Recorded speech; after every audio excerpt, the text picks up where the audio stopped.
السلام علیکم ورحمۃ اللہ وبرکاتہ۔ بسم اللہ الرحمن الرحیم۔ آج اردو کا سبق ہے۔ اردو زبان کی پہلی کتاب چل رہی ہے۔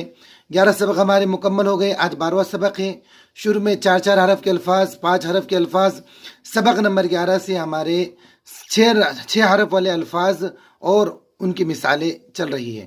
آج سبق نمبر 12 ہے۔ شروع میں 6 حرف کے کچھ الفاظ آئیں گے، اس کو پہلے حل کرنا ہے، اس کی ادائیگی درست کرنی ہے، پھر چھوٹی مثالیں، پھر بڑی مثالیں۔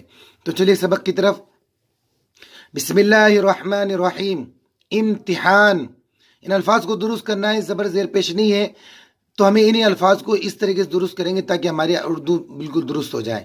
امتحان، انتظام، اختیار، اشتہار، اعتبار، انتظار، معاملہ، مقابلہ، مطالعہ، موافقت، ملاقات، احتیاط، پنساری، چپراسی، حلوائی، مرغابی، سوداگر، بھٹیارہ، شیرنی۔ شیرنی اگر لکھیں گے تو بھی اسی طرح لکھنے میں آئے گا، لیکن یہ ہے شیرنی۔ ترکاری۔ تو سب سے پہلے 5 لائن ہے، ان کے اندر جو ہے بہت اچھے انداز کے اندر جو ہے کتاب والے مصنف نے پہلے الفاظ دے دیے ہیں تاکہ ان الفاظ کی درستگی ہم پہلے کر لیں۔ اس کے بعد میں انہی الفاظ کو نیچی مثالوں میں جو ہے استعمال کیا جا رہا ہے۔ تو سب سے پہلے ان کو حل کر لیں ایک دم اچھے سے، ان کی ادائیگی درست کر لیں۔ اب آگے چلیں، چھوٹی چھوٹی مثال۔ آسان امتحان، اچھا انتظام، گہری ملاقات، پورا اختیار، تھوڑا اعتبار، سچا معاملہ، چپراسی کا مقابلہ، سوداگر کی ملاقات، نیلام کا اشتہار، پنساری کی دکان۔ تو چھوٹی چھوٹی مثالیں ہیں، ان کو اچھے طریقے سے حل کریں، کئی مرتبہ پڑھیں۔ آگے چلیے۔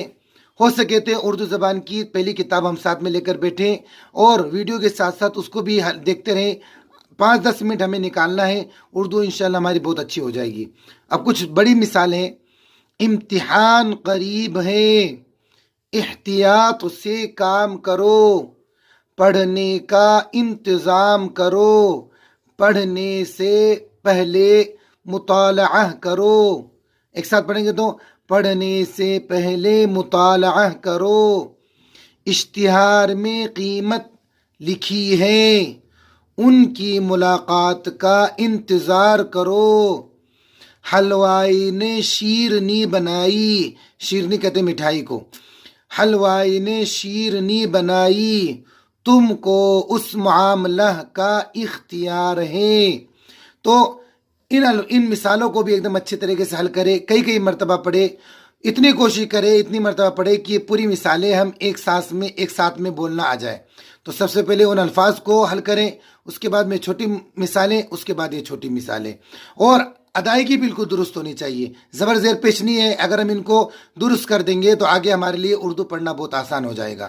اللہ تبارک تعالیٰ ہم سب کو اردو بہترین انداز میں لکھنے کی، پڑھنے کی توفیق عطا فرمائے۔ السلام علیکم ورحمۃ اللہ وبرکاتہ۔